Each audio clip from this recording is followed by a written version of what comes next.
Hey, it's Beth here, episode 371. I just got back from my trip to Colorado with David for the wedding. The wedding was beautiful. Absolutely beautiful. In, oh my gosh, what is it called? Edwards, Colorado, right outside Vail, on the golf course. These two lovely kids got married. And it had two amazing moments. One, when they were giving each other their vows that they wrote, they both said, "I give you my love, which is the greatest gift I have to give." Oh my God, I don't do it right. It was a beautiful moment. Then everything was kind of just great, typical, beautiful. But then there was this one other unbelievable moment where the groom is dancing with his mother. Oh my God, I'm going to cry. And Stevie Nicks starts singing that song about how children get older, and I'm getting older too. And everybody around the singers started singing the song. And it's called Landslide. And that's kind of great, in Colorado too. But when they all started singing, like, I gave my life to you and children get older, and they were singing it to the mother. Oh my God, it was so beautiful. She was so beautiful. But all these kids, there were tons of kids at this wedding, they were honoring his mother. And he was honoring his mother with the song. I mean, it was beautiful. Just beautiful. If you know somebody who's getting married and they're the mother of the groom, tell them to listen to this song. And the fact that all the kids serenaded this mother. Oh my God, it was beautiful. Then we were crazy and we go and see Diane. I saw Diane. I found her in Colorado. And she told me to quit bugging her. But she said I could stay and we could spend the night. We had a great time. David found out that Diane's husband, Dalton, David and Dalton share this guy named Steve, who was David's next door neighbor who didn't mind him having an Airstream in the driveway. And then in the back where he kind of hid it, he had to use Steve's garage. His driveway. And they became great friends. And Dalton knew all about this David. And then he finds out it's this David. So it was kind of just a great time. And Diane, I asked her, just give me one more tip about the magazine. And I need it, in a day, which was yesterday. And she said, don't call me, I'll call you. So there's hope. There's hope for me. She's not gone. I know where she is. So maybe she'll call me today. Maybe when she said tomorrow, she meant 2 days from that date. Lots of people do that to me. So that was a wonderful trip. And in the backyard of the house we were in was a babbling brook. It looked like a Coors commercial. Colorado was great. It was filled with great people. So on the way home, we were going to do it in 2 days. And for some dumb reason, we just did it in one. We drove 21 hours because we went to go see the Garden of the Gods, it was nice. But then we got back in the car and we were I think we had 19 hours more to go. And we just thought we could. And we did. And we got so punch drunk, just driving sober, but, really tired, that for the last 6 hours, we listened to this station called Yacht Rock that played all the songs from the 70s and 80s. And I was married in the 70s, so I didn't know them all, but I knew enough of them. And then I faked the rest. So for the last 6 hours, we just sang songs in the car. I felt like I was 18. It was so much fun. So that was my trip, and it was great. But I come home, and the New York Times is waiting for me, and there's this story called Belly Up, and it's about the Stork Club. And that was this huge fun place in the 30s and 40s, and Walter Winchell was there. And it was the New Yorkiest place in New York. And they had scandals. Humphrey Bogart wasn't allowed back in because he fought with the guy who owned it. His name was Sheldon. He fought with Sheldon. And Ernest Hemingway cashed his check for giving the film rights for whom the for whom the bell tolls, $100,000. He gave him the check, and they gave him $100,000 in cash that night. Ernest Hemingway also got in a huge brawl and broke a bunch of things, having a fight with the superintendent of Sing Sing prison, which I think was pretty bold. I don't think I would take that guy on, because maybe he might be able to get me, some accommodations that I wouldn't really want. And all kinds of romances. Walter Winchell, that columnist, sat at a table, and he was radio and paper, the gossip columnist for the country. And he had a table there, never took on the Kennedys, there were some mafia people there too. In fact, when this Sheldon guy started becoming pretty lucrative, when the place became lucrative, he was kidnapped, and his wife and all of his friends wouldn't pay the ransom, so he had to pay the ransom himself. So from that day forward, he had $100,000 in his safe at all times for the ransom. The other thing about this guy that was great is that he'd been a bootlegger in Oklahoma, and the way he got going is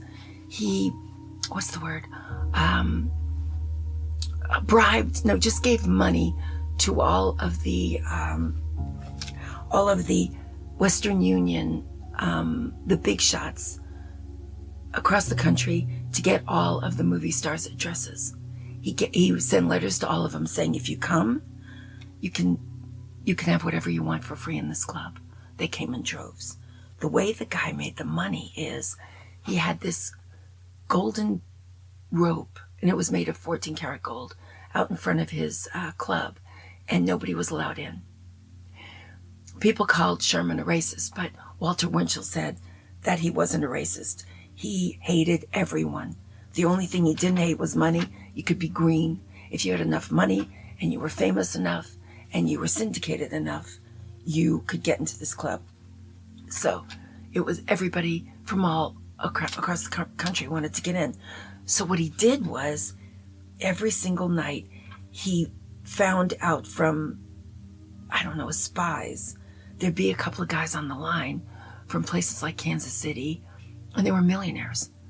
And he would have his doorman, just out of the blue, let this guy and his girlfriend, wife, in to the restaurant.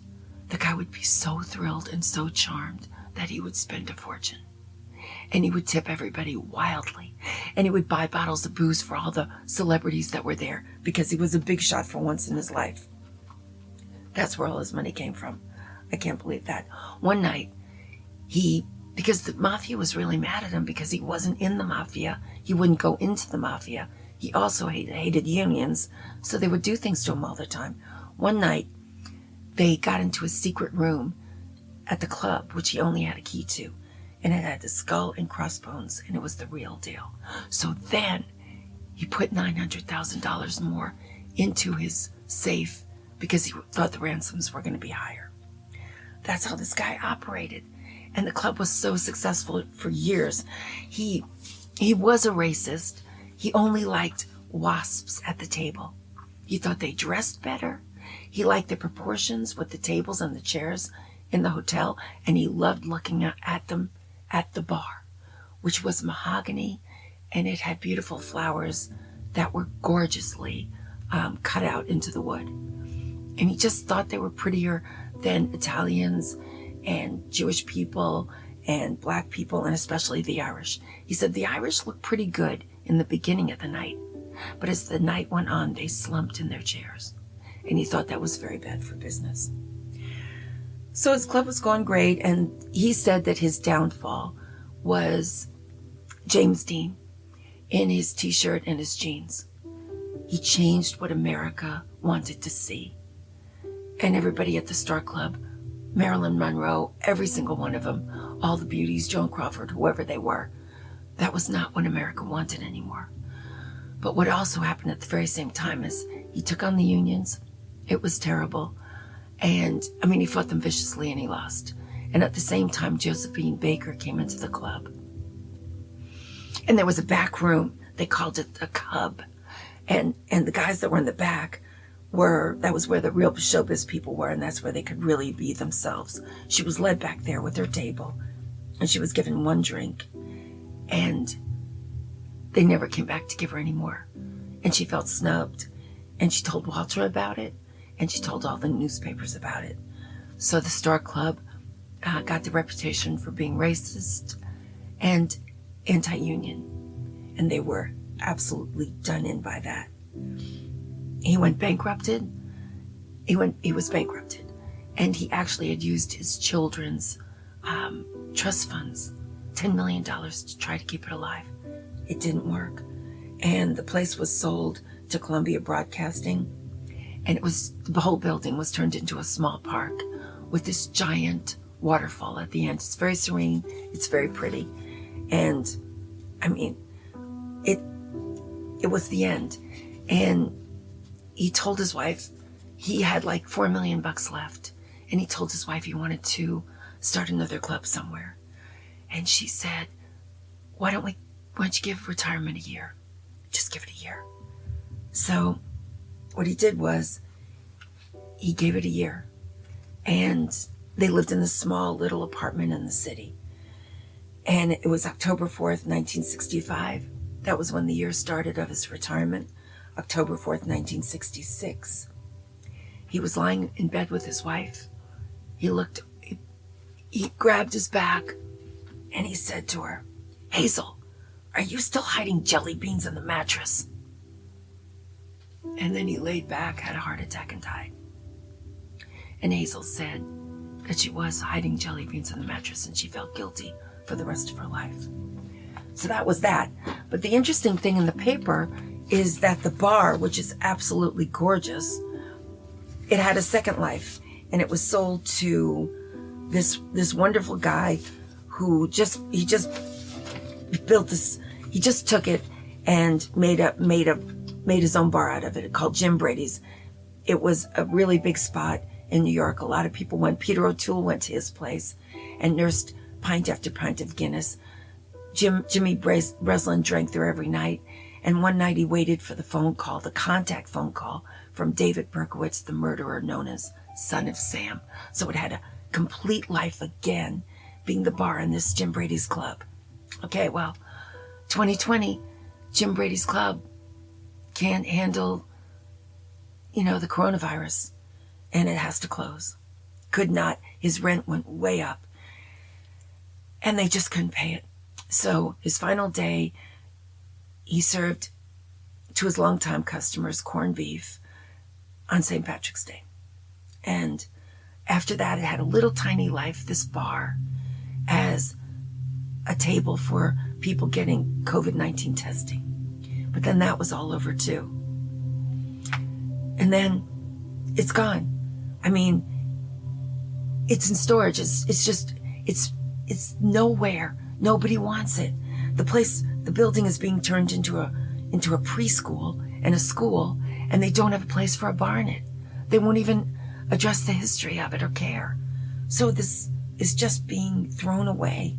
And I just think, oh my God, isn't there a bar in Milwaukee or somewhere that wants to have this beautiful, beautiful mahogany, thick as can be, beautiful as can be, bar to just grace the building? They're saying no. They just want light colors and little flimsy chairs that people can fall off. I'm just like, oh my gosh, I just wish somebody would buy it. I wish it would get a third life. But I certainly don't have the money. And I just think actually in a school, it would be a wonderful bit of history.